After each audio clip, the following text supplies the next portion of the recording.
I think.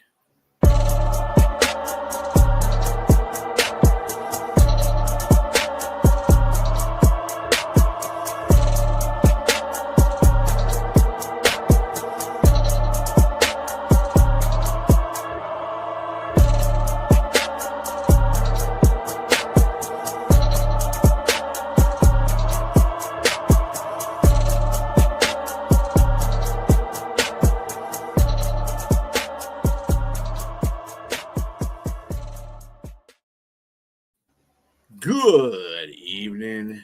Welcome to Around the 32. I'm your host, B.A., and I have with me Jay Weezy. What up, though? What's going on, Jay Weezy? Not much, man. Thank you for having me on the podcast. It's my first time making a little cameo. Yeah. Nate is in Detroit getting ready to go see the Giants game. So Detroit, the Lions and the Giants game, that is. One of the many games that we'll be talking about today for week 12. We're going to give you the injury report as best as we possibly can and make a guesstimation about that. Also, the ratings for total offense, scoring offense, total defense, and scoring defense for the teams, each individual team, and also the over-unders and spreads, and as well as any fantasy implications that are involved for either team. So let's get it started with tonight's game. The Buffalo Bills travel to visit the Texans. The Bills right now have wide receiver. These are guys that are out. This is an actual good report because the game's going to be starting in a few. The wide receiver Mecole Hardman is out. Tight end Dalton Kincaid is out. Wide receiver Curtis Samuel is out, and wide receiver Khalil Shakir is out. They got a lot of receivers out. That's not good. The Texans have Jamal Hill. He's out. Safety Jalen Petrie is out. And, of course, quarterback C.J. Stroud is out. He's got that ongoing concussion issue. Still in concussion protocol. Yeah, David Mills will be starting for the Texans tonight. The Bills are number 2 in total offense. Texans are 19th. Bills are 4th in scoring offense. The Texans are 21st. The Bills are 12th in total defense. The Texans are number 1. Bills are 14th in scoring defense, and the Texans are, again, number 1. What do we have as the over-under there, buddy?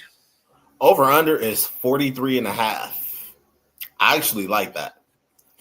If you're a betting man, I actually like that. Why? Because last week against the Tampa Bay Buccaneers, the Bills put on a show. I mean, they were kind of going back and forth. It ended in the shootout. I think they can win games like that, especially if they're having a hard time stopping the run. That Bills offense is good. Even though they're kind of banged up right now with some of the injuries you explained, I like that. 43.5. I'm taking the over.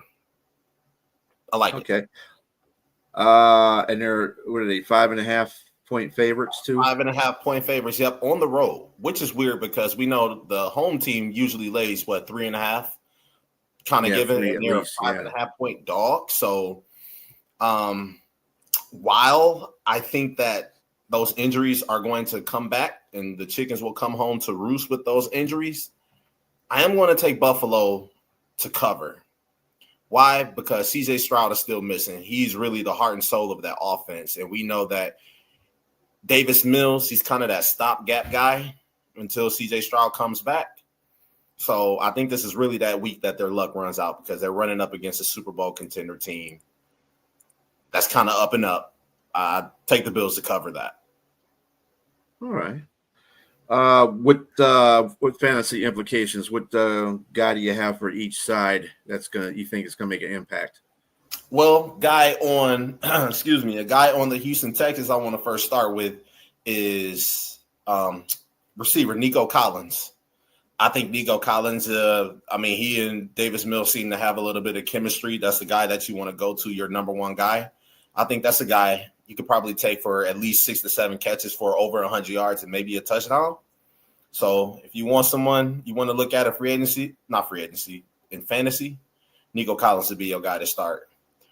For the Buffalo Bills, what about Keon Coleman? I mean, he's really been bad recently. He even got benched. So I think that he can come back, kind of redeem himself because he's not a bad player. He's really fast. He has good hands, great sight on the field. I think Keon Coleman's going to make a really big impact. Yeah, he's going to probably have to because they got 3 of their receivers out. Mm-hmm. So, yeah, he's going to be on him. All right. Yes, sir. Next game that we're going to, the 1:00 games for Sunday. First one, we'll get it out the way. The Giants at the Lions. For the Giants, cornerback Paulson Debo is out. Well, he's on a DNP. Tight end Thomas Fadone II is on a DNP. Cornerback Cordell Flott is on a DNP. And linebacker Kayvon Thibodeau is also on a DNP. So might not likely be able to play. For the Lions, we have 2 same suspects as last week, basically. Safety Kirby Joseph and cornerback Terrion Arnold are DNP'd. Most likely probably won't play because usually when I see this on a Thursday, it's pretty much in a writing that they're not going to play. The Giants total offense, they're 15th. Lions are 5th. Giants scoring offense is 23rd. Lions are 4th. Giants total defense 29th. Lions 5th. That's great. I've never seen them that high before. The Giants scoring defense is 29th and the Lions is 10th. What do you the over under on there? Do you like the 49.5? I right now see from BetMGM that they're 50 for over under. And I don't like that. Why? Because I think the Lions are going to go out there and absolutely bludgeon the Giants. But I don't think the Giants are going to even be able to score because outside of Isaiah Hodgins, who do they have? Is Jackson Dart really going to start after coming off of concussion protocol? I don't think it's looking pretty good. It's looking pretty good that he will. Yeah, he practiced today too. That's 2 days of practice he's had. Oh my God, that would he said Friday. Friday they said that tomorrow will be the day that they find out whether he'll play in the game or not. If not, it'll be 30 for 30 passing. So I see. So I don't really like the 50 points. I mean, I'm going to take the under because I think the Lions themselves could probably put up 40, 45 points against them. But then, the Giants may get 3, 6, maybe 2 field goals, because that team is absolutely garbage.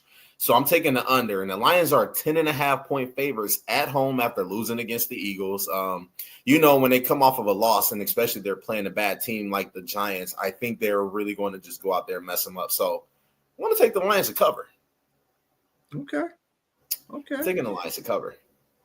And who you got for the fantasy players for both sides? All right, so this is a cliche, but I'm going with St. Brown for the Detroit Lions. Why? Because there has been a little rumblings about Jared Goff and St. Brown being off, especially by local sports radio here in Detroit. So I think St. Brown is going to go off for at least 8-9 catches, 100 yards, and 2 touchdowns. I like that. For Jesus Christ, for the New York Giants, probably Brian Burns. Maybe Brian Burns if you want to start him because, he's playing like one of the best pass rushers in the game behind Myles Garrett and TJ Watt, obviously. So I'm going to take Brian Burns. I think he's going to wreak a little bit havoc. So, he gets how many sacks he's got? Isn't he tied with Garrett or is Garrett just ahead of him now? Hold, please. Let me give you actual facts. I don't want to give you any skewed stats. So Brian Burns, let me Google that really quick. I know he's up there because he's actually really good. Right now, he has. Yeah, I thought they were tied last week. Yeah, he got 13 sacks right now. Brian Burns. Myles Garrett's got like 15. And Myles Garrett would be. He has 15 sacks. Yeah, and that's real time 5 sack preventions. Yeah. So yes, I think Brian Burns he's going to cause a little bit of havoc, but it's going to be like a bee sting. It hurts, but no real damage. Yeah. Okay. Next game, 1:00 game, is the Vikings at the Packers. Packers DNPs right now is defensive lineman Carl Brooks, cornerback Nate Hobbs. That guy ain't never going to get right. And a surprise on here, linebacker Quay Walker is on the DNP, and he may not play Sunday. The Vikings are 27th in total offense. The Packers are 12th. Vikings are 22nd in scoring offense. Packers are 13th. Vikings are 10th in total defense. Packers are 6th. And the Vikings are 16th in scoring defense. And the Packers are 7th. The line on that over under is 41.5, I think. Well, I'm looking at score. So if it's slightly over or under, just, that when I say whatever. But yeah, 41.5. Yeah, 41 and a half. About the same, yeah. You like that? I do like that. And the reason being is because I think that the Minnesota Vikings, how bad their offense is, if they can just at least play clean football, you don't have J.J. McCarthy throwing it 50 times a game, I think that offense can still score. You still got Jalen Naylor, Justin Jefferson, Jordan Addison, Mason, and Aaron Jones. That is a competent offense. The quarterback just has to play well. I do think that the Green Bay Packers can score points as well. They just have to get used to not playing with Tucker Kraft for the rest of the year. But Josh Jacobs is still good. I mean, Romeo Doubs still good. So I do like that. I think each team can score Josh 20. Jacobs, that's right, too. I think Josh Jacobs isn't going to be playing either. I think he's going to be out. Ooh. Now that changes the whole landscape. Yeah. If he is out, that is going to be very hard right there because he's like that next guy that they go to for, picking up chunk yards and being able to score. Yeah. Ooh, are you checking that now? Yeah, I'm just checking it to make sure because I'm pretty sure I did see that was the thing that was going to view on. Josh Jacobs is questionable. Ooh. But the last time I heard, though, Josh Jacobs there's a lot of guys on here that are questionable. Wow. So we're going with try hard. Josh Jacobs is questionable on here. How come they don't give me the full? Kraft is out, obviously. Yeah, they got Bo Melton questionable, Zach Tom questionable, Bullard questionable, Nixon questionable, Cooper questionable, and Parsons is even questionable. But at this time of the year, you're going to find a whole bunch of these as questionable. A lot of people are banged up, injured, or banged up. Yeah, yeah. I don't. Yeah, but from per what I see on their website, the three that I mentioned before are going to be probably out. Okay. Josh Jacobs is probably going to be a game time decision. They said it says right here he's working his way in, but they don't know, he might not get in. He's a game time decision. Usually game time decisions is a 50-50 process sometimes because the running back says I can't play. I'm not running right on this foot. I don't know what what does he have anyway? He has a knee. Yeah, if he's not able to get out there and work that knee out, that might be an issue. Big time issue. All I gotta say is just look out for that. For Jacobs on when game time comes, they'll be sending you, if you have any of these sports apps on your phone, they'll probably give you a download on the games before who's inactive. So just keep an eye on Josh.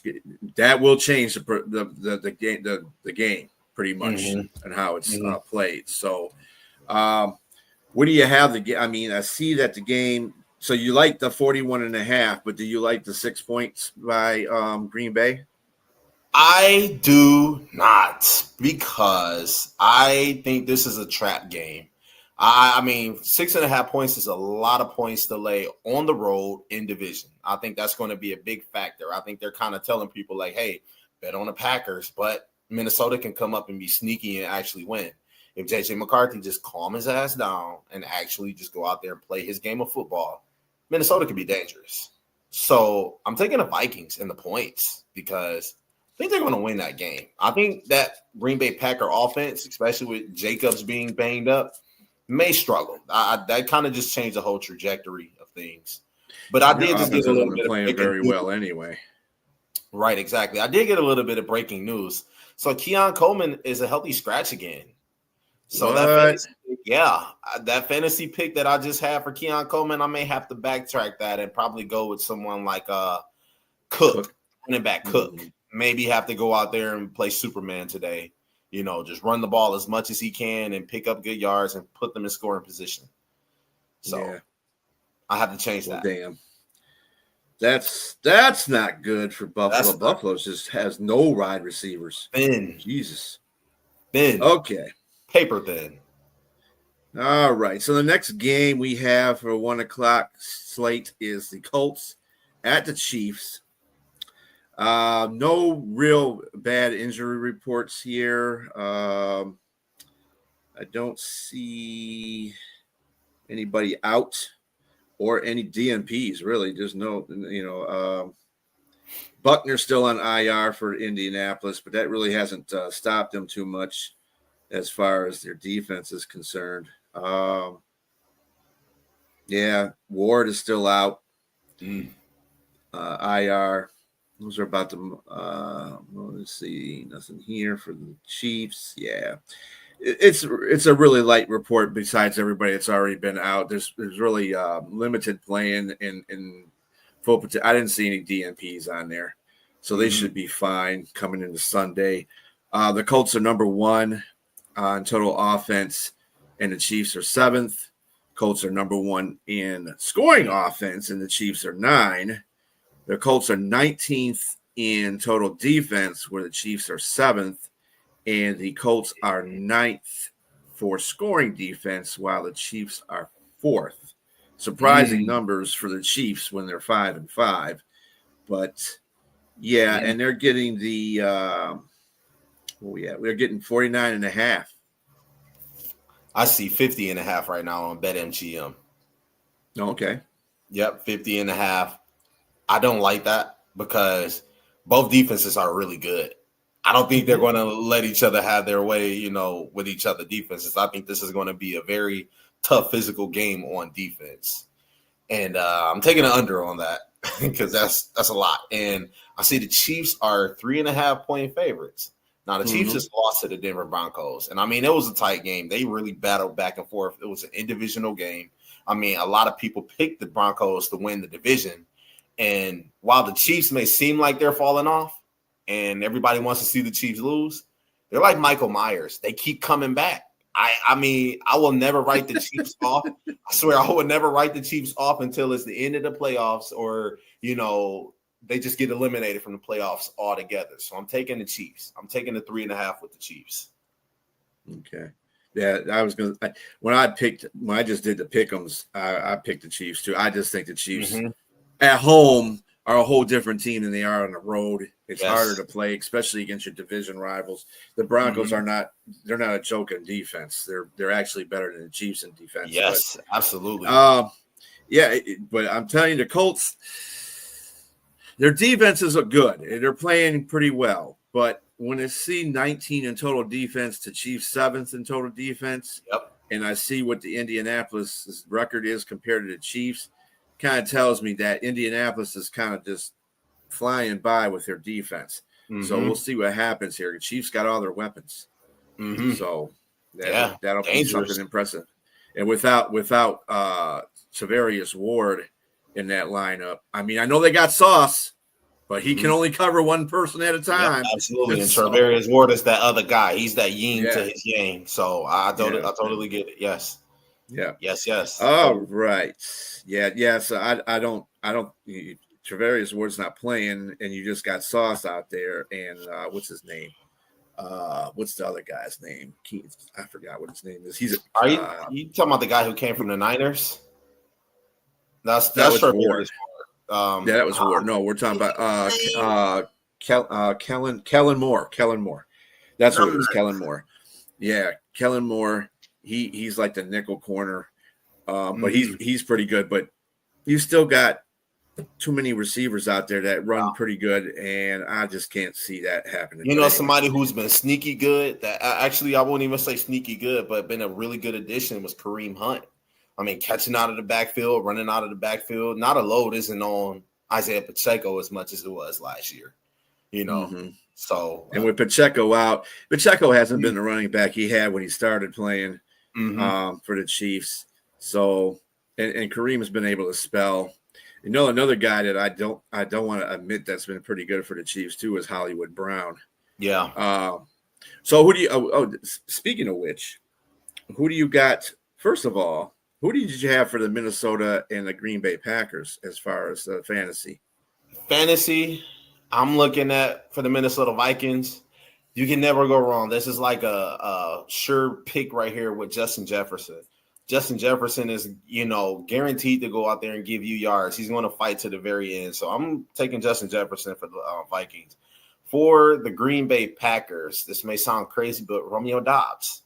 He has to be that crutch Jordan Love has to lean on. I mean, Romeo Doubs has to be that guy. If that offense want to stay afloat, you get the ball to the people who can make plays. Romeo Doubs is one of them. Yeah, stop dropping the ball, Romeo. Yeah. And between the Colts and the Chiefs, we got Colts and the Chiefs. I'm taking the Chiefs. The Colts are coming off of a bye week. They're favored at home. It's very hard, no matter what team you are, to go into Arrowhead and just beat the Chiefs. Chiefs, like I said, coming off of a loss against a divisional opponent. I think the Chiefs can get it done. Who's your fantasy players for both of those teams? Fantasy player, give me Travis Kelce for the Chiefs. And for the Colts, give me Jonathan Taylor, man. I mean, he has really surprised me. I knew he was good, but he's clearly the best running back in the league right now. Mm-hmm. I mean, he's having like a Saquon Barkley 2024-25 type season. So give me Jonathan Taylor.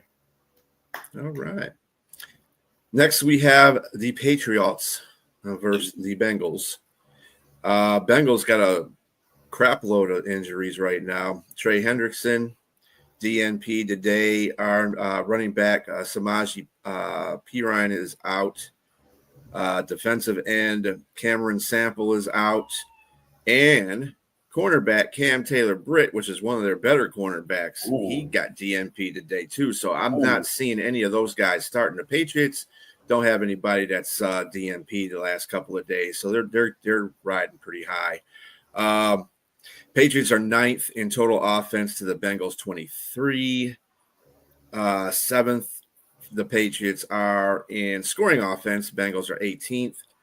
Patriots are 8th in total defense. The Bengals are 32nd. They suck. Patriots are 5th in scoring defense. Bengals are 32nd. Bengals just bad defense all the way around. The 51.5. Wow. What do you think about that line? I mean, I kind of look at it like similarly to the Giants and the Lions, because Cincinnati's horrible. No Jamar Chase. Your running backs are hurt. Everybody on that team is hurt. It's like you don't have anything. Who are you going to throw it to? T. Higgins? Is that going to be your only target? Now, there's two things that may happen. Burrow has a chance to play. They gave him a chance to play because he's been practicing for the last 2 days.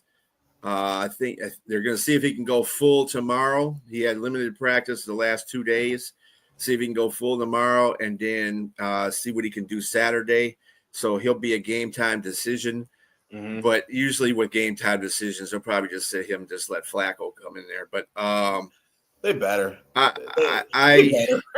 They don't have Chase because Chase, he likes spitting on people. So yeah, like, dude, what the hell are you doing? I don't like that at all. But I am taking the Patriots to cover the 8.5 point spread. I mean, the Bengals are really just dead. I mean, dude, and Vrabel, he's kind of similar to Dan Campbell. If he got a chance to punch up on an old senior citizen, he's going to do it. And Vrabel's going to bring that smash mouth football to you. So I like the Patriots at 8.5, man. Seriously. Give me the Patriots. Okay.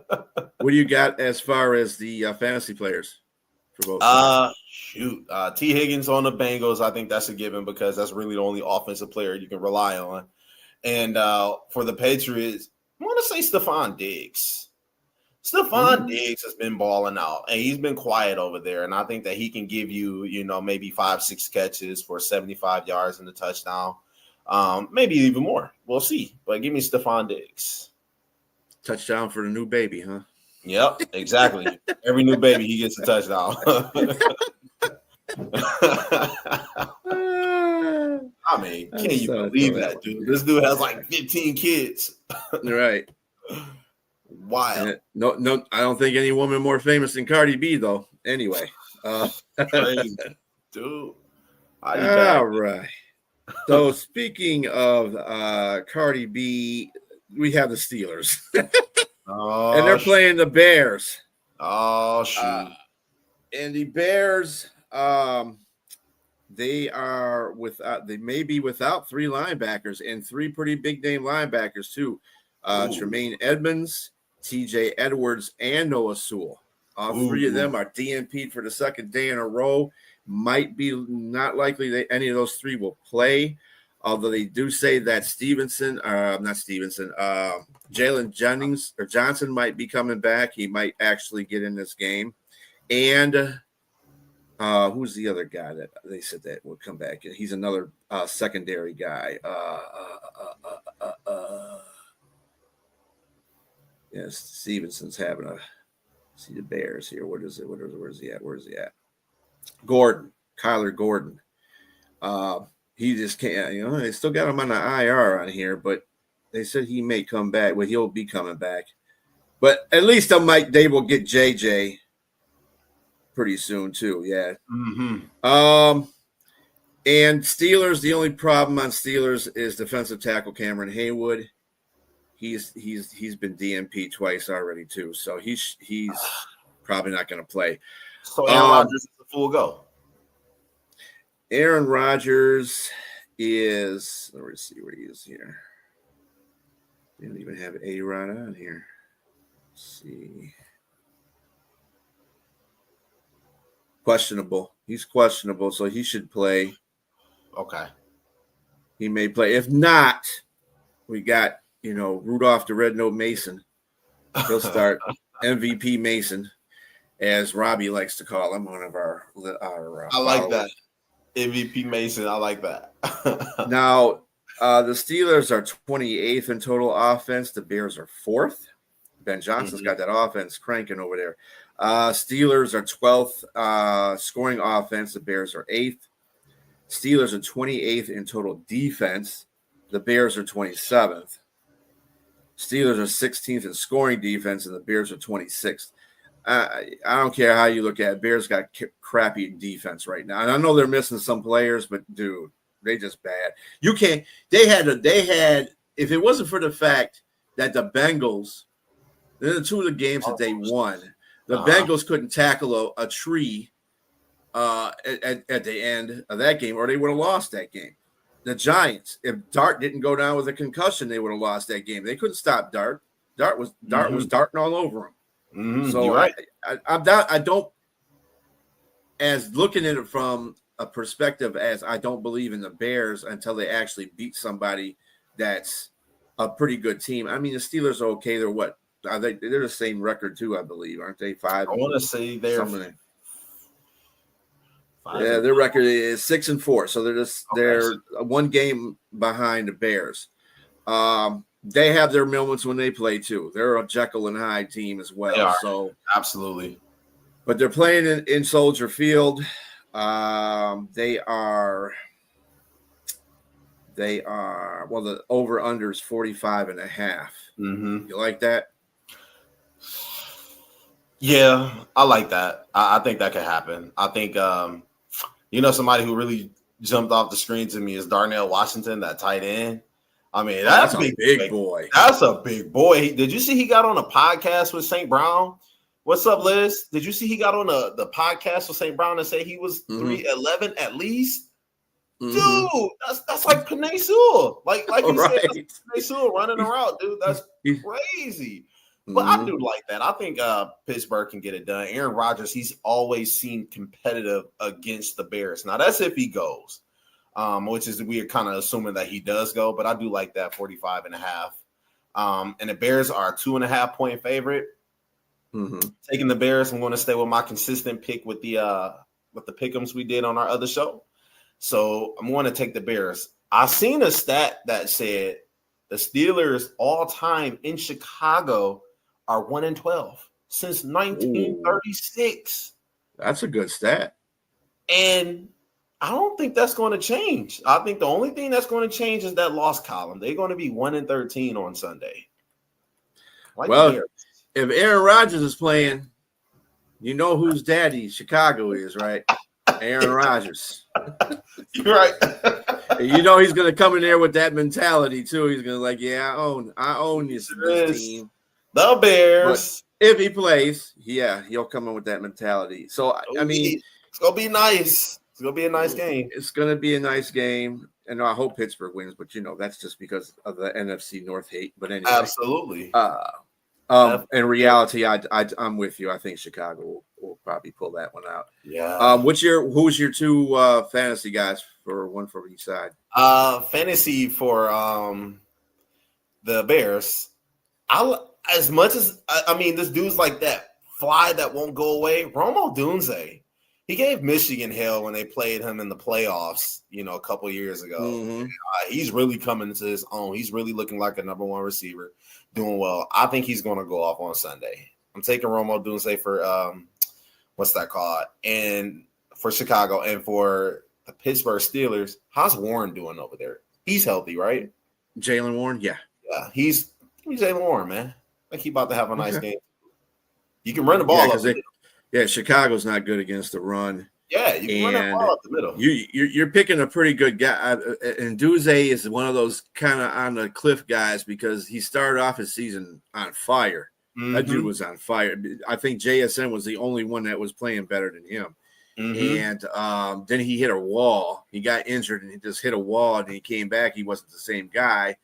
And now you're going against Slay may play, but then you got Porter out there, and you have Jalen Ramsey, who likes to hit people, so and not get spit on in the process. But yeah, so that'll be an interesting game.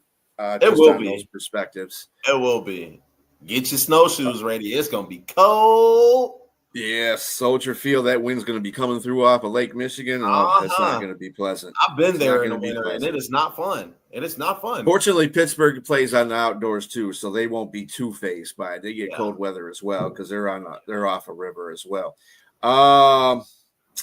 Next game we got is the New Jersey Jets at the Baltimore Ravens, and the Ravens.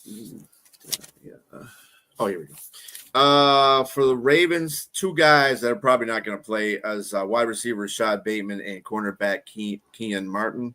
Both of them DNP. And Rashad hasn't been right for a couple of weeks anyway, so he should be. He probably won't play. But everybody else is pretty much on the on now. Tyrod Taylor is going to be starting for the Jets. He benched Justin. So I guess what they got to look at everybody and see who's playing and stuff like that. So I understand what AG is trying to do. They know they ain't going to be going to no playoffs this year. So what's the point? They got all these number one picks coming in here. You might as well try to tank as much as you can by throwing in the worst of the few quarterbacks that you have. So go ahead and do it. You just hate yeah. You hate to see that for Justin Fields. Fields, man, he's just been put in this bad situations, man. He's got to be like the worst luck quarterback I've ever seen. And, I don't really go out for any Ohio State quarterbacks, but like Justin, he was one of the guys. I love CJ Stroud. He was great. The Ohio State quarterbacks, make a change in your life in the NFL because Ohio State quarterbacks never fare good in NFL. So it It was really bad because one, I mean, Justin Fields needed work, and then he went to a team that's a quarterback graveyard in Chicago. They didn't give him the weapons to develop. They didn't give him time to develop, no line, no anything. And then they just wrote him off as soon as Caleb Williams became available. So then you go to the New York Jets. Yeah, you go to Pittsburgh. You're doing pretty well in Pittsburgh. You're not being a superstar or anything out there. You're playing within the game. You're 4-2, and you get snatched. You get benched because Russell Wilson comes in there because Tomlin likes the veteran quarterback, I guess, and you just get screwed by that whole situation. Then you go to New York, and you're still not in a good situation because they fired their head coach. They got a new head coach, new everything. So it's all messed up. It's like he never gets to play his game. I think with New York was really the only shot he had to play his type of game, but it was already too late at that time. I mean, really, let's just be honest. You play in New York. They don't have an offensive line. You don't have weapons like outside of Garrett. What do you have? I mean, he's just been put in bad situation after bad situation. And speaking of that, Garrett Wilson is also out for the Jets. He's on IR, so he won't be playing for a while. Other than that, they don't have anybody else that's going to be that much of a. Oh yeah, so I mean, he has no weapons really right now that are pass catching weapons. No, you're going to take over this because that is 44.5. I'm looking at it on BetMGM. It is 44.5 right now. I want to take the over. I think the Ravens are going to steamroll the Jets. The Jets, I feel like the Jets, the Giants, the Titans, and the Browns are all kind of competing for that number one spot. And I think the Jets are going to probably do a good job at doing it because they just had a fire sale a couple of weeks ago. No Quinnen Williams, no Sauce Gardner. They're missing a couple people on offense as well. I'm going to take the under. I just think Baltimore is going to go in there, business trip, get the job done, get out there healthy, and they're a 13.5-point favorite. They're going to cover that spread. They're covering that spread. Well, the Jets are 29th in total offense. The Ravens are 21st. The Jets are 25th in scoring offense. The Ravens are 10th. Jets are 20th in total defense. Ravens are 26th, but they've been continuing to rise every week. The Jets are 27th in scoring defense, and the Ravens are 23rd. So when you start going up in scoring defense, that tells me your defense out there, making plays and getting the job done. So, I'd agree with you on that with the Ravens. They're on a mission right now. They're hoping Chicago beats Pittsburgh so they can take over first place. So how crazy was that they were almost dead last and now they're competing for the divisional spot. Just to let you know, things can change at the snap of a finger. Don't give up just yet. But 13.5-point favorites, I'm taking that. I'm taking that. And to give the Jets some props, they did. I mean, I know they're starting Tyrod Taylor today or on Sunday, but they are 1-1 since they made those trades. Just think about that. So they've actually won a game. So it's not like they can't win without the two people they gave out. So, all right. So another 1:00 game. The fantasy. The fantasy players. Yeah. Which okay, for the Jets, let's start with the Jets. I think what's their running back name over there? Numbnuts, the one that thought he was getting traded. Yeah, Breece Hall, who thought he was getting traded, but Aaron Glenn said you thought. But Breece Hall, I think he's going to have a good. I think he can have a good game. Maybe he was hoping he was getting traded. I don't know. Aaron Glenn said, "Not so fast, there, buddy." But for the Ravens, somebody I'm looking at, Derrick Henry. No Quinnen Williams over there. That defense is kind of gutted right now. I think Derrick Henry is going to have a monster game. Look out for that. Picking a lot of running. They don't have Sauce. They don't have. Quinnen Williams is a big run stopper. He's the best run stopper in the league. Absolutely. PFF standards. So without that, you would have to expose that. And Henry's a freaking locomotive anyway. He's just going to run through people. So I would definitely agree with that. All right. Next 1:00 game is the Seahawks going against the Titans. Ooh. Seahawks are number 6 in total offense. The Titans are to offensive play calling as Cincinnati is to defensive play calling. They suck. So Seahawks are 6th total defense, total offense. Titans are 32nd total offense. Oh my God. Seahawks are 3rd in scoring offense. Titans are 32nd. Oh my God, dude. It doesn't get better. It doesn't get much better than that after that either. Seahawks are 9th in total defense. Titans are 24th. Seahawks are 6th in scoring defense. Titans are 29th. Oh my God. It's bad. The Titans wide receiver Alec Ayomanor. Yeah, Ayomanor. He's a DNP. Defensive back Kendall Brooks. He's in concussion protocol right now, so he's kind of a DNP until they can clear him. Okay. And of course, safety Xavier Woods, as he always is a DNP too. Of course. Seahawks side, linebacker Trice Knight. He's in concussion protocol, so he's got a DNP on there for right now. And that's about it for the Seahawks. I didn't see too many other injuries.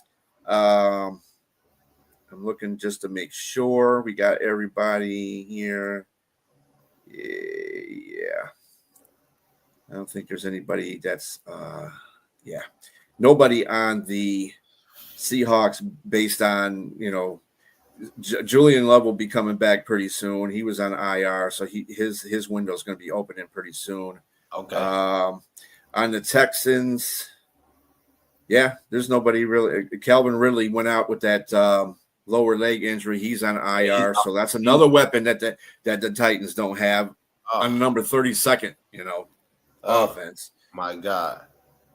So it's not looking good. And cornerback Ladarius Sneed is on IR too, so that's not helping him out. What do you like? I mean, let me see what they got here. They got a 40.5. What do you got on your side?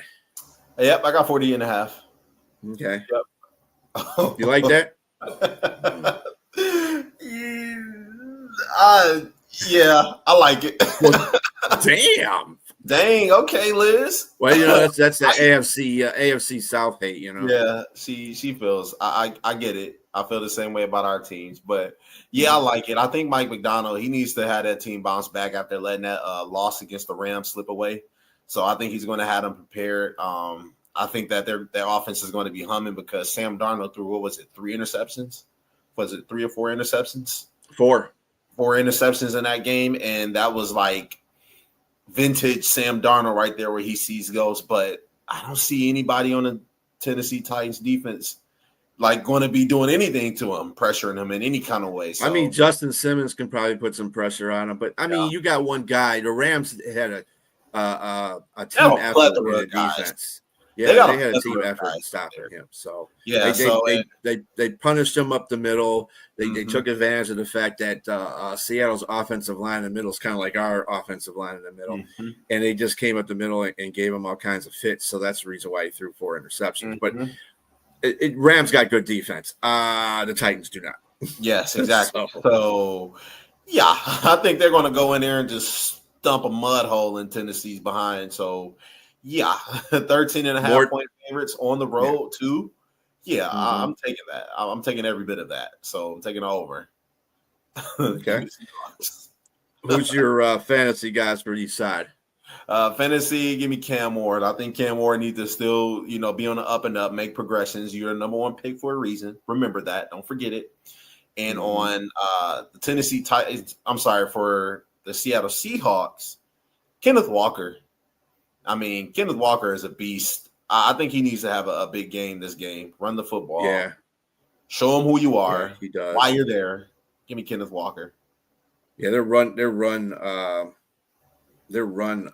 offense hasn't been very good. Even with Chardonnay in there and him, it's not been very good. It hasn't been good at all. They need one of those get right games. Exactly. And I was going to say, I think I'm not going to say the cat's out of the bag, but I'm going to say they know he wants to get the ball to JSN. I mean, come on, that's no secret. He's like one of the best receivers in the league right now. So they're going to do everything they can to take that away. And who better to let fill in that role than your running backs? So I'm going to say Kenneth. And then remember, they got Rashid Shaheed that they got from the Saints. So right. A lot of offense coming there. That's the reason why they got such high offense. You're right. I forgot about that trade. Ooh, yeah, man. Yeah, I don't see what Tennessee does to stop anybody, really, dude. I'm still going. And it's not a division opponent like they had last week. So, Seahawks aren't gonna. I don't think Seahawks are gonna show on the road too. Just look at what they did to the Commanders. So they got to keep winning so they can try to keep pace with the Rams until that time comes. They can, maybe the Rams will slip up or something like that. All right, so we have the Jaguars taking on the Cardinals in the first 4:00 game. Jacksonville is maybe without Trayvon Walker. And linebacker Yasser Abdullah. And the Cardinals side, they got a lot of injuries.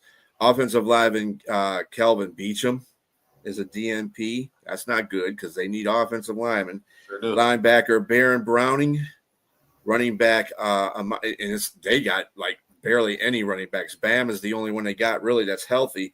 Amari DeMarcado. He was the one that was backing up Bam. Now he's hurt. Yes. Safety Dadrian Taylor Demerson, he's out.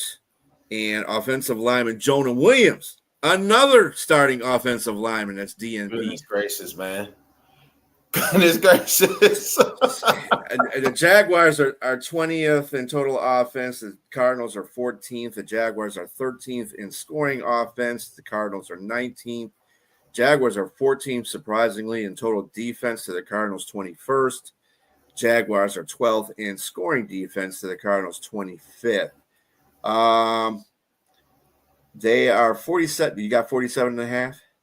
I got 45.5 here on BetMGM. Okay. But, 45. If you want to go with the 47.5, no. I'm not taking that at all. This is going to be like 2022 Iowa versus Northwestern or something like that. This is going to be an ugly game. Very boring game right here. This is going to be horrible. So no, I'm not doing that. And I see the Titans I'm sorry, not the Titans, but Jacksonville is favored by what? Damn it, I just had it. You'll go. Hold please. I just had it up here and it went away. You'll go. That's what I got here. You'll go. You got 3.5. Yeah, I got 3. I just got straight up 3. But if you got 3.5, that's the same thing basically. Yeah, give me the Jaguars. Arizona is terrible. That might be a very bad team who could be picking in the top 5 too. Mm-hmm. So I'm taking the Jaguars and fantasy. Budda Baker for the Cardinals. Budda Baker, he's always a safe pick. He's always in on the play. He can pick the ball off at any time, really fast, all over the field. And for the Jaguars, Josh Allen. Linebacker. I think he really good. He can get you some sacks. Right now, he has 3 sacks. It's Josh Allen Hines now. Remember, he hyphenated his name and put Hines. Yeah, because he didn't want to be the Josh Allen that kept getting referred to. No, that's not me. I'm the defensive Josh Allen. I'm defensive Josh Allen. Say my name right, damn it. Right. But I'm going to say Josh Allen Hines, and reason being is because he's kind of had a quiet year, and I think Josh Allen Hines is a really good linebacker / edge. I think you can really have him coming off the edge on that Cardinals. Who's stopping him? Backups. Obviously, you're really going with the defense in this game because you picked the offense is just terrible. The offenses are just terrible, man. So those are the 2 I'm going with. If you wanted to go, just say you want to go offense, maybe your league is not drawn out with the defense. What 2 offensive players would you go with for Jacksonville and the Cardinals? Jesus Christ. ETN.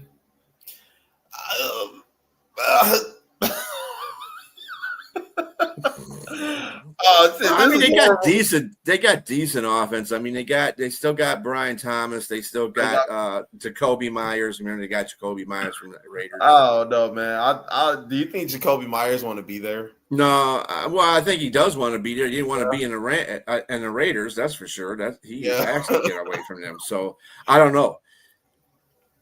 Okay, you know what? Screw it. You just talked me into it.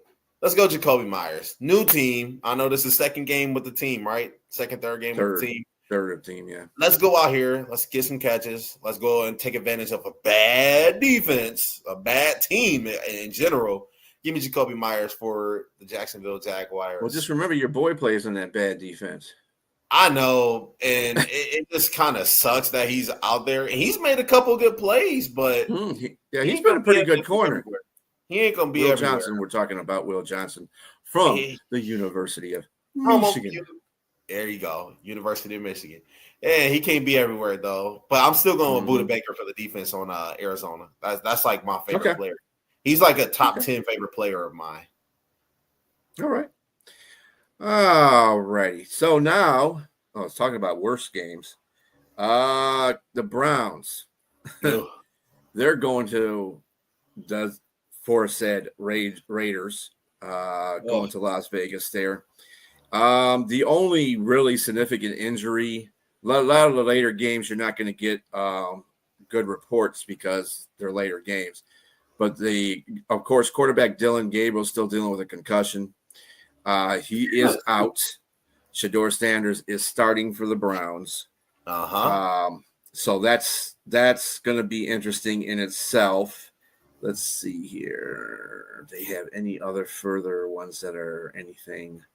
The JUCO's questionable, but man, that's just bumps and bruises. Yeah, there's nobody else out there that's gonna be. Yeah, I think the big loss for the Raiders right now is offensive lineman Powers Johnson. They lost him last week, and he's on an IR. That's not good because he's their best offensive lineman of the offensive linemen that they had there at the time that aren't hurt. So that's going to be bad for the Raiders. The Browns are 31st in total offense. The Raiders are 30th. That's a snooze fest. Browns 29th in scoring offense. Raiders 30th. Oh my gosh. The Browns. However, the Browns right the ship a little bit because they're number 2 in total defense in the NFL. Raiders are 17th. Browns are 18th in scoring defense, and the Raiders are 24th. I'm telling you, as long as you got Myles Garrett on your team, you have some sort of chance. You do. Some sort of chance. You know, and this is a low one too. I mean, what is it? 36 and a half. You got 36 and a half. That's low. That is low. They're saying they may not even get 2 touchdowns a piece. Right. A piece. That's crazy. Right. So yeah, I'm going to take the over. It got to be something, right? Come on, it has to be something, right? Maybe somebody can sneak 2-3 touchdowns in. I don't know. Who knows? And the Raiders are a 4.5 point favorite. Yeah, and that's surprising. That's very surprising right there, considering some of the injuries they have and Myles Garrett being on the other side while your offensive line is banged up. Not a good sign. So, like I said, I'm going to stay consistent with my picks and what I did on the Pick'em segment a couple of days ago. I'm still going with the Raiders. I don't think they cover, but I think the Raiders do win that game. Yeah, maybe.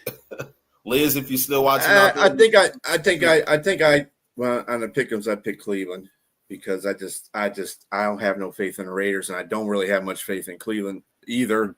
Shedeur might put some kind of spark into him. I don't know. He's played with the first team offense this whole week, so I mean maybe that's what he needs. And Myles Garrett, the dude's a beast. He's unstoppable for us right now. 15 sacks. Beast. That dude, yeah, he can change the game in like 3 plays. You remember Aaron Donald used to do that? Aaron Donald, Yes. you wouldn't really hear from him like most of the game. He'd have maybe a couple of sacks, and then all of a sudden he'd just take over the whole, The whole like game. 3 plays of the Taking them out of game. the No, pocket, the pressuring, three, getting tackles not in even the a whole game, like 3 plays yes. in the game, and it'd be over. You He would changed the totally whole shut down that trajectory. offense, and it would That be is a over game with. That's record right there, that's Myles Miles Garrett right Yes, there. that Yeah. is Myles Garrett. And I wanted to actually switch my picks and say that Cleveland is going to win that game, but I have to stay consistent. So I'm still picking the Raiders, but I don't think they'll cover that 4.5 spread. And fantasy for these two teams on Cleveland, I'm going to shock everybody. I want to say Shedeur Sanders. I don't want to write Shedeur Sanders off because he went up against a good Ravens defense. I mean, that's still the Ravens over there, divisional opponent as well. So I'm going to say Shedeur Sanders for the Browns and for the Las Vegas Raiders. I want to say Brock Bowers. Brock Bowers. Well, that's always a safe bet. Yeah, Brock that's Bowers, a safe bet right there. You got to go Brock Bowers, man. Yeah, and Shedeur has a plethora of weapons he can. And you remember Judkins is still the running back there, the Ohio State product, that rookie. He's doing really good. And then you got actually, to me, he's the most underrated rookie running back that's out there because he's playing really consistently. Then you got Judy. Judy's a receiver. He's got Fanning, the tight end. He's got Njoku, the tight end. He's got weapons he can throw to and give. So he's got a little bit of weaponry going on there. So yeah, that's why that's the other reason why it doesn't make a difference if Gabriel Dillon or Shedeur was going to start. I just think they have more weapons than the Raiders do right now. That's the only reason why I picked them. I think the only thing the Raiders have over them is a little bit of experience. I mean, your quarterback in Geno Smith is more experienced than Shedeur, and he has experience with the head coach and Pete Carroll. That's something that's going to play a factor, I think, as well. That's what really the reason why I picked the Raiders to win that game, end up being home. So, but yeah, we'll see. That's going to be a good game. Mm-hmm. I think it's going to be snooze, but you're going to see some plays that may give you the oohs and ahs. We hope. Well, we'll see what Shedeur can do in a full game with the starters that he's already been playing with. So that'll be good for him. I'm really kind of interested in that aspect of the game. I'm not really I could care less about the Raiders right now. I mean, I really could care less about the Browns too, but I want to see Shedeur kind of succeed so he can shut people up a little bit. It's two players I want to see over there succeed. Shedeur Sanders, Mason Graham. I like Myles Garrett, but I'm literally jealous of Myles Garrett. Like, I'm just jealous. You know what I'm saying? So I can't root for that guy. All right. So we have the 4:00 game. What is this here? Yep. The Eagles at the Cowboys. Ooh. This is an interesting game. No real injury reports yet.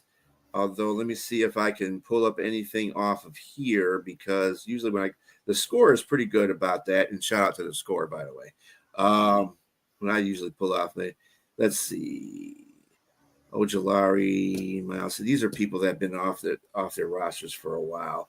Juergens for Cam Juergens for Eagles. He's been on a questionable report for the last 2 games. So, Lane Johnson.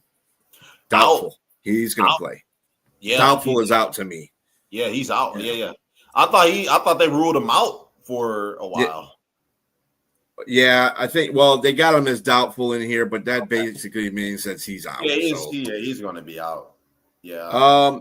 On the Dallas side, really nobody different either. People that have been on IR are still on IR. They really don't have a bad injury report at all. Everybody's pretty much good. The Eagles are 25th in total offense to the Cowboys 3rd. The Cowboys been putting up some pretty big numbers. Dak is playing really well this year. And when you got CD and Pickens in your lineup, plus Ferguson, oh, dude. And Javonte Williams is not no joke either. He ain't no slouch either. Javonte Williams ain't no slouch either. Yeah. I was waiting for that name to come up. Yep. The Eagles, they're 16th they're 16th in scoring offense, where the Cowboys are 2nd. Eagles in defense, 17th in total defense. Cowboys are 30th. They still got to climb out of that hole, but they did look better last week against the Vegas, and they did exactly what Jerry Jones wanted them to do. They brought in run stoppers. Quinnen Williams is the best run stopping defensive lineman in the league. And what did what's his face do? Gentry do 7 carries for 9 yards. Bam! I called that. Let's see. The Eagles are 8th in scoring defense, and the Cowboys are 31st. Like I said, they're another team now that the defense is kind of stabilized, being stable.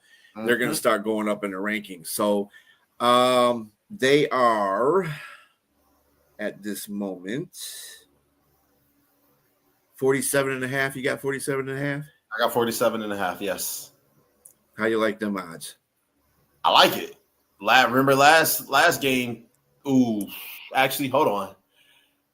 I don't like it because remember last game it was what 2024. I want to say. Let me see. Yeah, like 27-24. It was in the 20s, some kind of. Yeah, it was 24-20 exactly. It was right here. 20. Okay. And the Eagles, while they look good first game of the year, they kind of sputtering. Their offense don't seem to really be clicking it like they used to.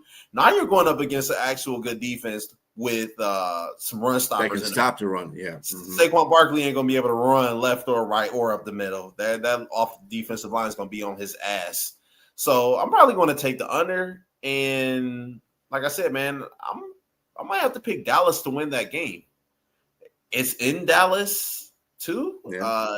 And Philadelphia is favored by 3.5, which is I might have to pick Dallas to win that game. The Eagles are riding hot right now. While that's a good team, still a Super Bowl contender, the Super Bowl runs through there.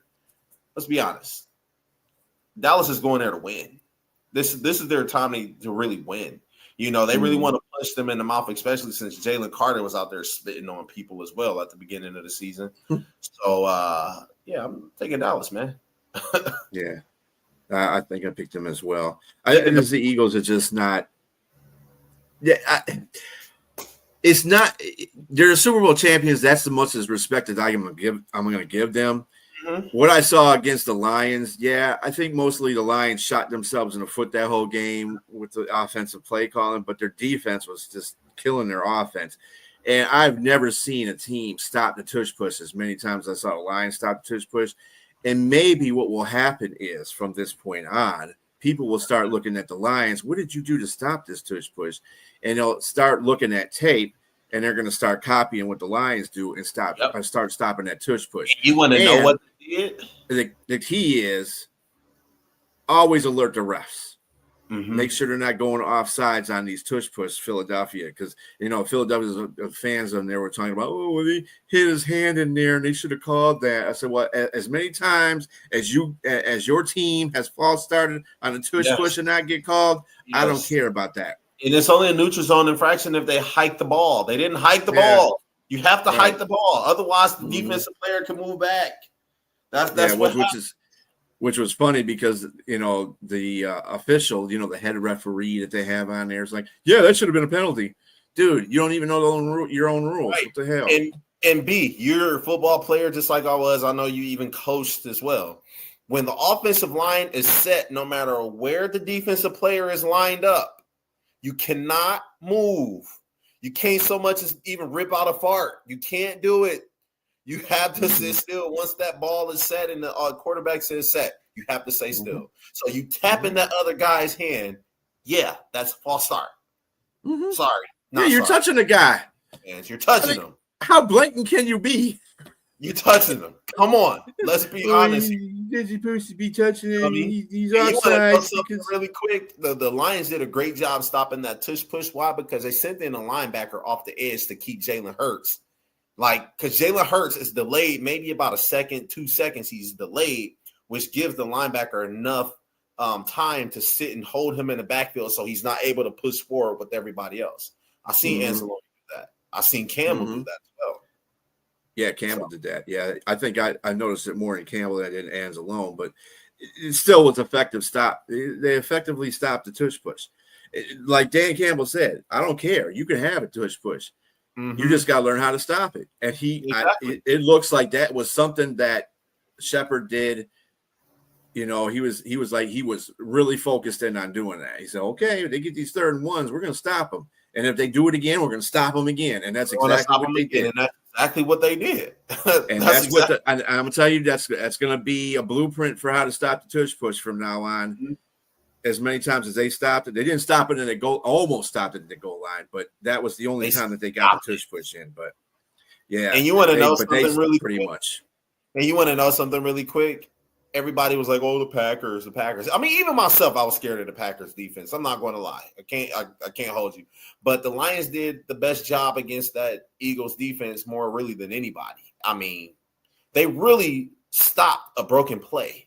The tush push was broken. Nobody could stop it. The Lions did that like 3 or 4 times, man. Blueprint. That's because Green Bay don't know how to stop it. That's why. Right, exactly. Cry about stuff. Crybaby. Anyway. So who you got as fantasy players for both these teams? I'm going to take CeeDee Lamb. I think he's going to have a monster game. Him and Dak Prescott been hot. They've been red hot recently. I'm taking CeeDee Lamb. And for the Eagles, maybe Dallas Goedert. I think that's going to be a guy that Jalen Hurts is going to have to lean on because A.J. Brown, for some odd reason, he just not seemed right in the head. Saquon Barkley, I think he's going to get held to a career low rushing yards, man, because that Dallas defense is stifling. So I'm going to take Dallas Goedert. I think that's a safe bet right there. Oh, yeah. All right. So the next last 4:00 game that we have is the Falcons and the Saints. The Falcons are going to be without quarterback Michael Penix. So Cousins will be coming in there, and cornerback D. Alford is in concussion status for the Falcons. Other than that, there's really no injuries on either side that aren't already on IR.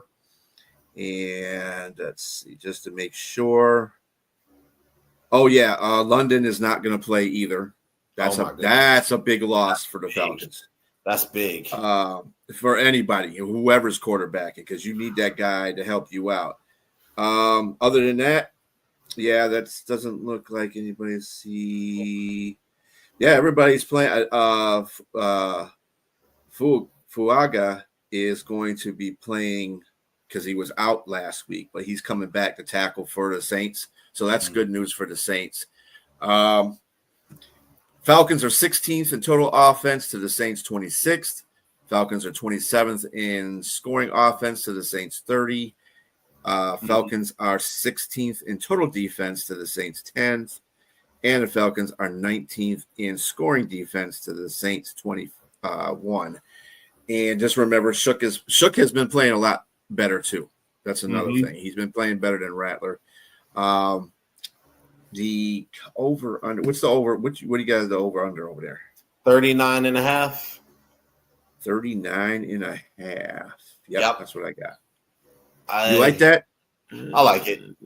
I like that. NFC South opponents. I know I'm kind of doing the same thing, but I like it. One person I think that's going to be the saving grace and somebody that's going to really kind of solidify themselves as the top 5 running back, Bijan Robinson. That's going to be that's going to be my pick for the fantasy guy as well. But I kind of like that, and I see that the Falcons are a 1.5 point favorite against the Saints. And man, essentially, I think that the Falcons, it may be close all game, and the Falcons may just kick a field goal to win a game. That may have to be their saving grace if it works, because their field goal kickers are like, yeah, I know, right? They're always shifting through another field goal kicker after a couple of games because they miss and stuff. They should have just kept Young Ho. That's what they should have just done. Yeah. They should have just kept the Young Ho. Why? He only missed a couple of field goals and they just let him go. Yeah, and he's been doing pretty good for the Giants, who got him, snatched him up. So it was just a bad know, right? Man. This is another rat game right here.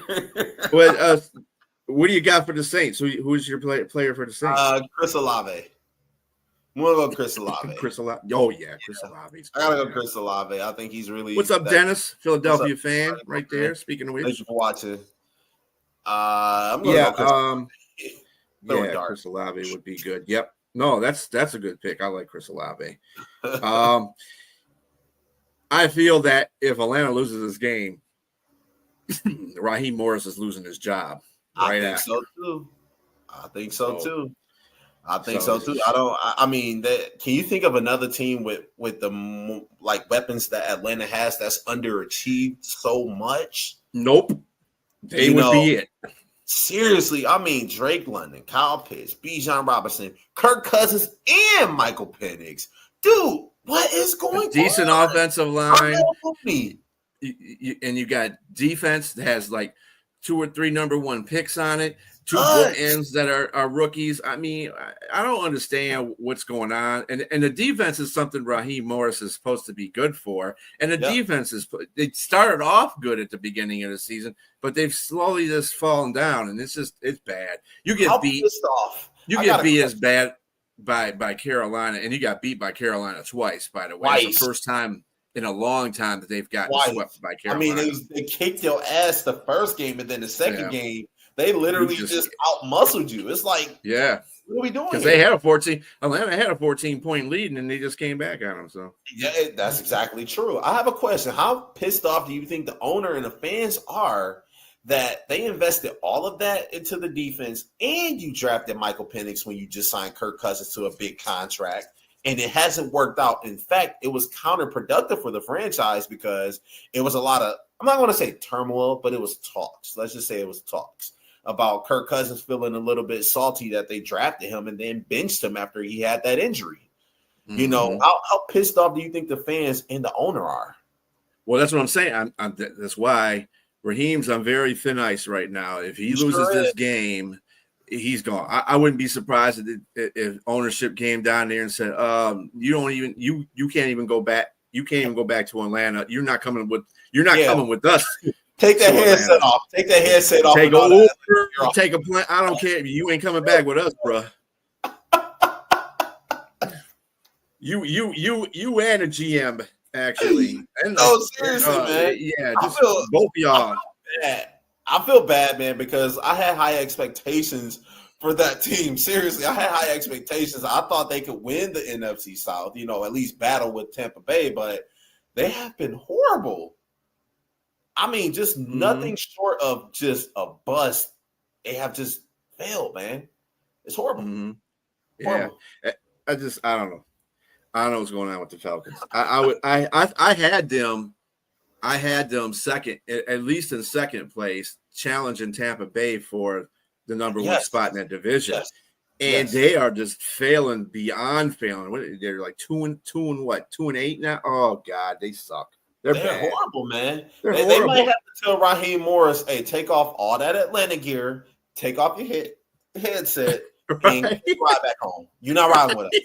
No, you're not with us anymore. No. Bye-bye. Listen, yeah, man.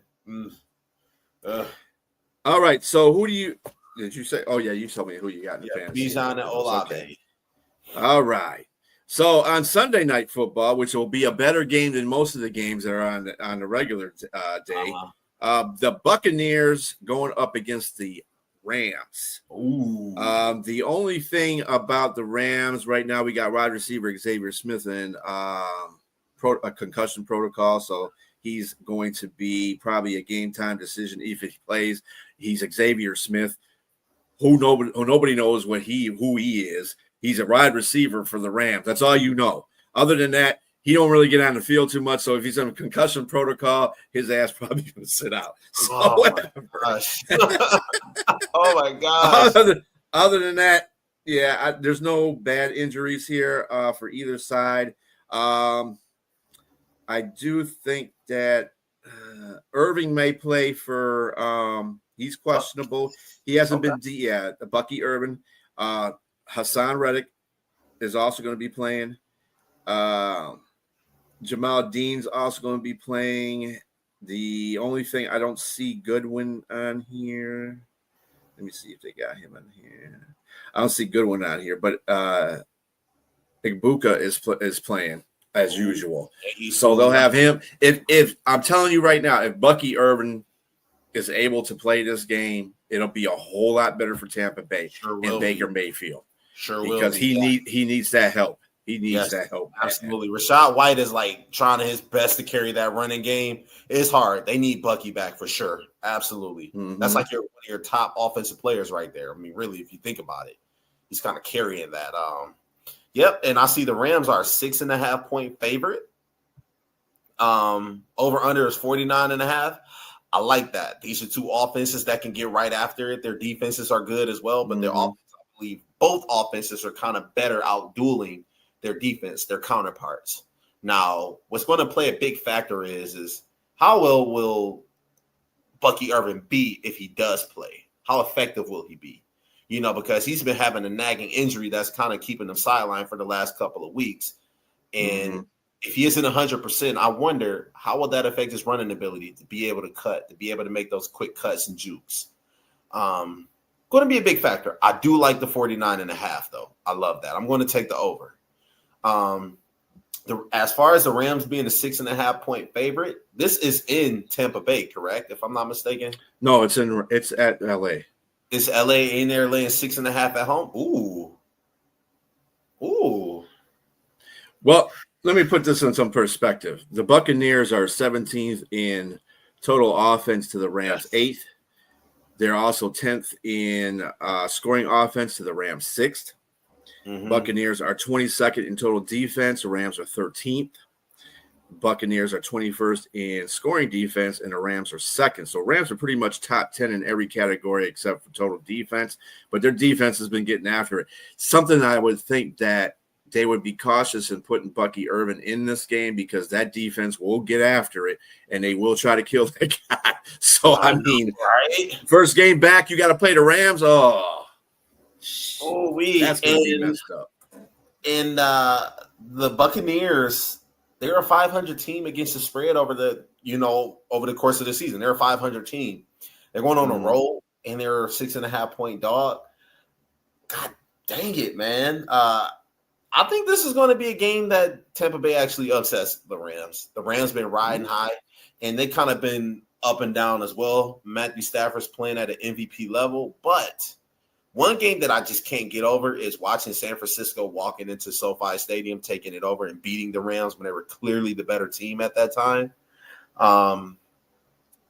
Taking the Buccaneers. I'm going to stay consistent with the picks. That was earlier in the season, though. It's kind of like the same thing Seattle did to the Rams, too. And the Rams just took that back, just like the Rams took that back from San Francisco again, too. I just don't – Matthew Stafford is starting to play like, dude, if you don't put me in the Hall of Fame after this season, fuck all y'all. Yeah. You know what I'm saying? Vintage Matthew so I like the Rams. I picked the Rams. But I'm like Tampa Bay's. They're no scrubs, and Baker Mayfield can play at that MVP level too if he needs to. Yeah. Like I said, it'll be a whole lot better with Bucky Irvin in there. I don't know how effective he'll be. If he's effective, then that's trouble for the Rams. If I'm not mistaken, this is his first game back in LA since 22. Ooh, I think that was 23, wasn't it? It was 22, 23. You talking about Baker Mayfield? Yes. He came in there? I think it was 23. Yeah, that was the year. Was it? Yeah. Okay, because that was the year the Lions was like 9-7 or something like that, they, No, it was when they were 14-3. Okay. That's when Stafford went down. I think it was like the last couple of games of the season, and he went down. So they brought in Baker Mayfield, and Baker Mayfield tore it up. But this would be his first. Pissed. I was pissed, man. I was sitting there heated, bro, fumes coming out of my ears. So that's gonna be a good game, man. I think Baker will stick it to them, man. Seriously, I gotta stay with the Bucs, man. I'm excited about that game. That might actually be the best game. That'd probably be the best game out there. Yeah, for sure, right there. I would say that. I don't really see too many other games that are going to be on that level. I think the Colts and KC will probably be a good game as well. maybe Monday night's game will be a good game between the Panthers and the 49ers. Again, no injury report because it's on Monday. Yeah. But you can guarantee that this is like the third time I think that CMC has played the Panthers since he left there, and he's torn the Panthers up both the times he's played them. Mm-hmm. So I don't see anything changing from that point of view. The Brock Purdy starting, and also I want to say Purcell will be on the field as well as Kittle. Kittle, okay. I was just going to say, is Kittle playing? Yeah, Kittle's going to be playing. Let's see anybody else on here. It's going to be Ayuk is still on a PUP. Linebacker Bethane is going to be out. Other than that, everybody else should be playing well. Pinheiro is questionable. They did sign Gay, Matt Gay, to the squad just in case Pinheiro can't play. And so he could be the guy that's the kicker instead of Pinheiro. Other than that, that's about the limitations of people hurt. Not too many people. A lot of injuries that are on IR for San Francisco, obviously. Carolina is not so much. They really don't have anybody of note that, their rookie running back of last year, Brooks, he's on a PUP. I don't know what's going on with that guy. I don't think he's ever going to become anything if he doesn't get himself on the field. What a letdown, man. Seriously. Yeah. But, hey, I think Carolina did a very good job of picking up the two running backs that they have, Chuba Hubbard and Ricky Dowdle. And those two are just fabulous right now. They're kind of on the bottom, going into a slope of going downhill, because I think a lot of teams are just saying, you know what? Let Bryce beat us. Yeah. Which probably was not the right idea that Atlanta had, because they pretty much did well with the stopping of the running, but Bryce was killing them in the air. So, but this is not Atlanta. This is the 49ers. And they always have sound defense with Salah leading that unit. The Packers. God. The Panthers are 22nd. Against our 22nd with the total offense. 49ers are 10th. Panthers are 28th in scoring offense. The 49ers are 15th. Panthers are 15th in total defense. The 49ers are 25th. And the Panthers are 12th in scoring defense. The 49ers are 14th. So it's kind of a balance you got going on right here. And I got a question for you. Isn't it crazy that Fred Warner's been out and Nick Bosa's been out, a couple of their defensive players, and they're still winning games? Mm-hmm. Isn't that crazy, man? Like, I think that is damn impressive right there. Yeah, they're not winning at the clips that they are. They're playing better competition. They're playing better competition now. But, yeah, they've been escaping some of that. I didn't like the fact that they lost to Jacksonville. Didn't like that, because you shouldn't have lost to Jacksonville. Whatever. That tells me a lot about San Francisco right there. They're another team that you want to believe in because they're San Francisco, but then you kind of like, they're not even they're the third best team in that, and I thought they would probably be like third or last in that division. But I didn't think Seattle was going to be as good as they were, and they're in second. Yeah, I knew the Rams were going to be one thing that I do respect about them is Kyle Shanahan really is like what Kevin O'Connell wants to be, the quarterback whisperer, because no matter who he got over there, whether it's Garoppolo, whether it be Purdy, whether it be Mac Jones, he can really win with any quarterback at any level. And I respect the hell out of them for that. Now, as far as actually being a Super Bowl contender, they make it probably. Maybe. You know, but they catch a boner every single time and they fall off. You can't win. Can't do anything. It's like, you got to be better. But I'm still taking the Niners to win that game. I'm still not a big believer in the Panthers. I still think they got a lot of work to do. You know, sorry, Sonia, you my homie. But, I'm taking the 49ers with that. Yeah. Yeah, I'm with you on that one as well. I haven't seen enough in Carolina to think that they're going to win. They're really good at home, but on the road, that Packers game was an anomaly.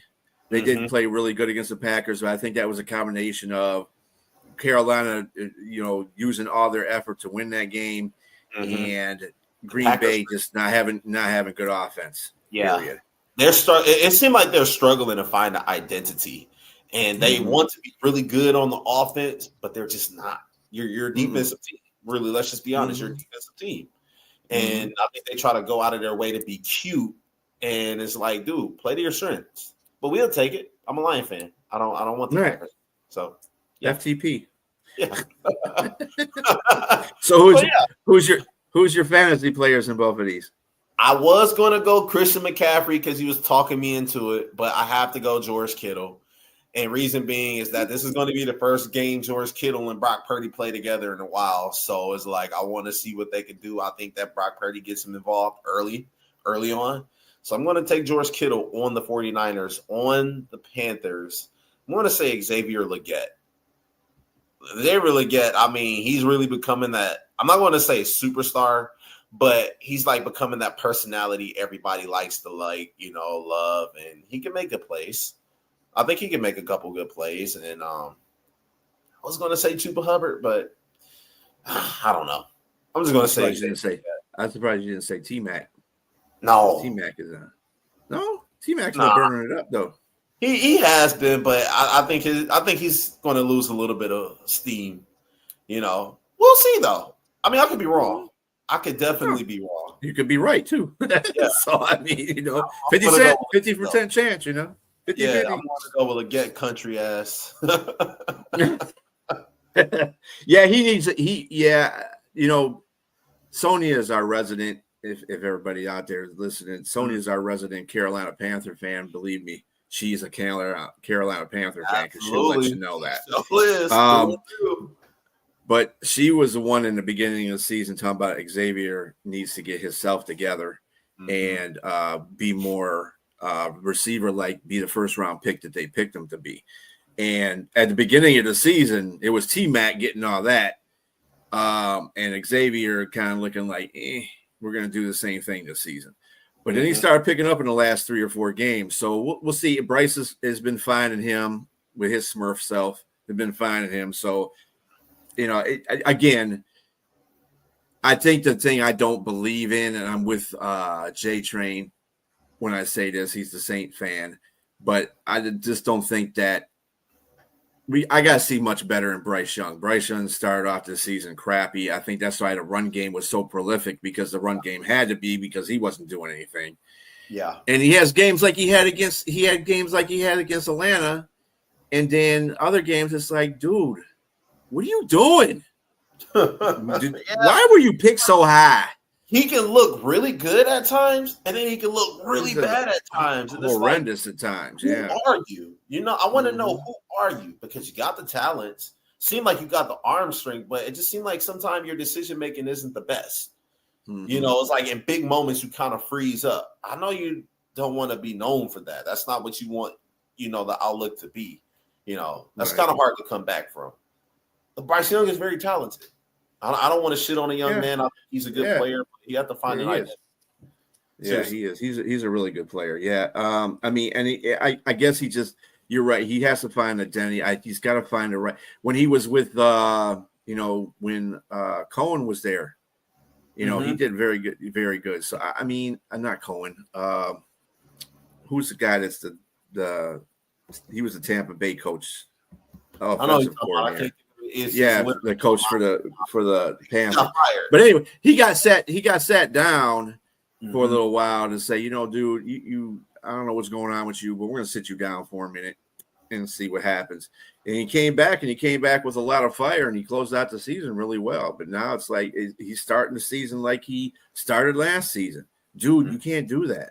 Nope. You're an NFL quarterback. You're the leader of the team. You can't come out here looking goofy.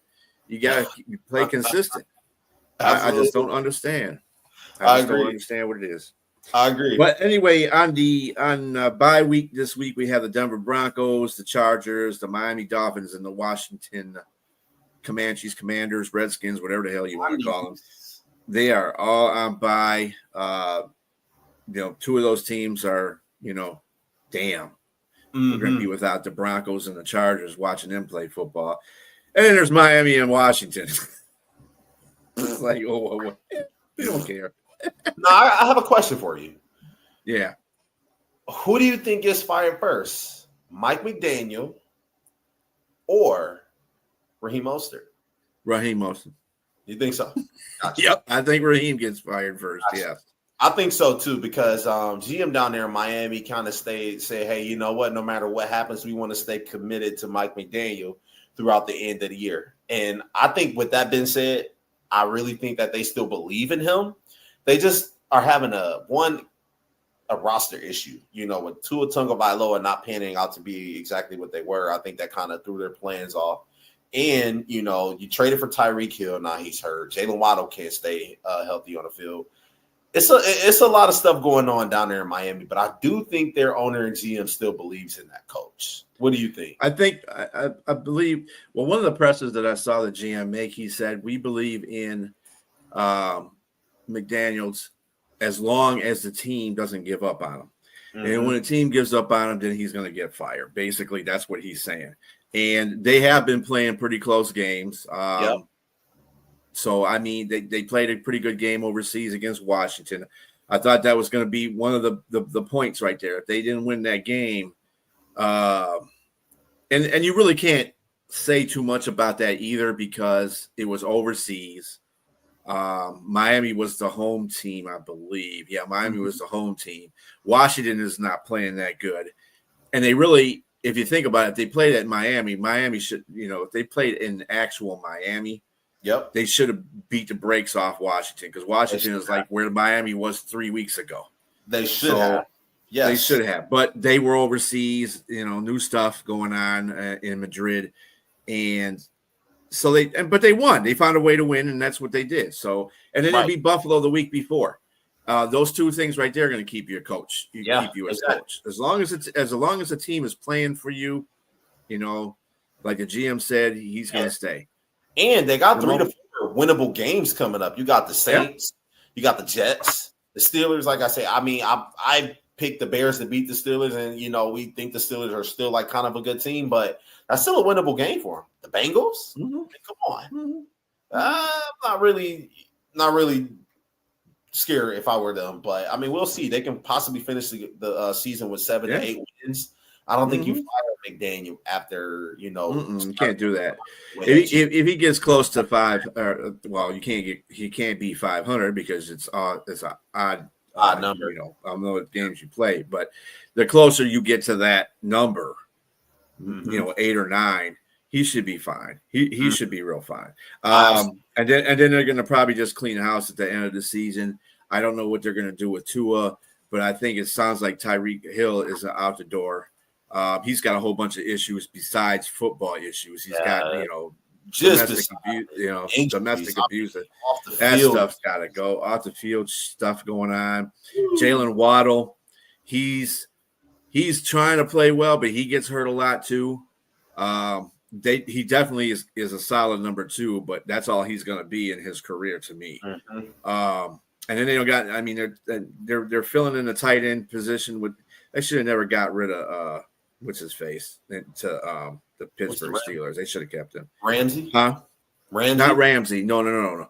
The tight end. Oh, that they. I know who you're talking about. Yeah, I know who you're talking about. So, okay, I know you. I just can't. I'm drawing a blank right now. But I know they should never get rid of him. But and then they got Micah Fitzpatrick, poor guy. He goes from people hating him in Pittsburgh because he ain't the same guy he was 3 years ago to going to Miami, which is like that's hell. I mean, they got working pieces over there, but they're going to have to do a lot of retooling next year for Miami to be good.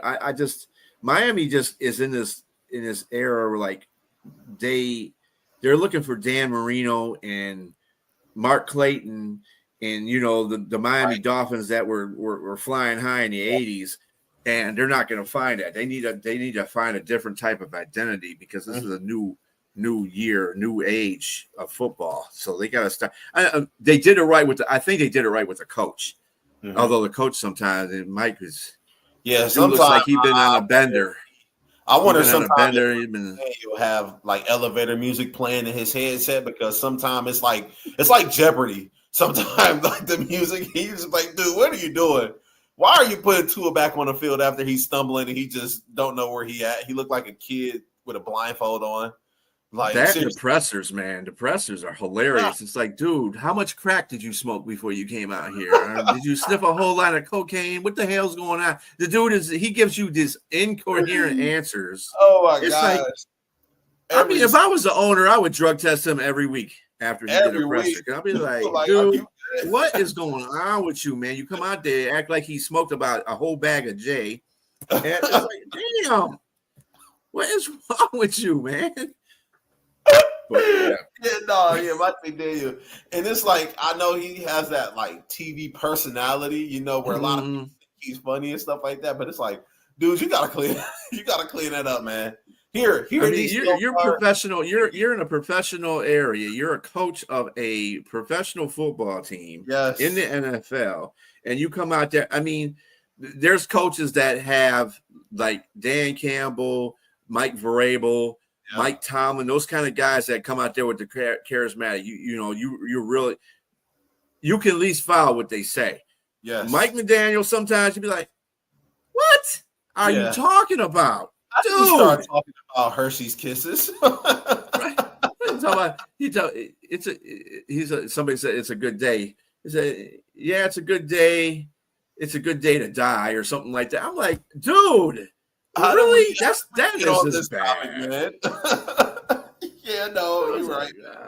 He is. He's an odd human being. I will say that. Yeah, he's very odd. It's not the word he's I want like, to use, but he is. Jim Harbaugh. I know you know Jim Harbaugh, coach of the Chargers. Well, at least Jim is. I mean, he's funny, but at least he's got a purpose to his humor. It's like everything is dark with Mike McDaniel. It's like he's like in this dark place trying to make jokes. It's like, dude, don't do it. Just don't. If I was the owner, I'd be like, look, listen, here's some note cards. Just read off of it. Right. So how grateful you are to be here. And then after that football game, where can we after that, take this cup and go to the men's room and fill it up for me. And be in the cup. On that note, it's been real. Thank you, Jay Weezy, for coming in I appreciate you for having me taking on. over for Nate the Great, who's here in the Detroit. Yes, sir. Getting ready for the Giants game. And everybody, I hope you got something out of this. Again, remember, this is for entertainment purposes only. Yes. Do not be so serious. Why so serious? Yes. And enjoy the football games for week 12, everybody. I mean, it's not going to be the greatest of them. There's going to be a couple really good ones, maybe 3 good ones on there, but enjoy it anyway. It's football, professional football. Yes. So everybody have a very good night. To the Texans and the Bills fans, we're getting ready to watch your game. Yes, sir. Y'all have a good one. Peace. Peace.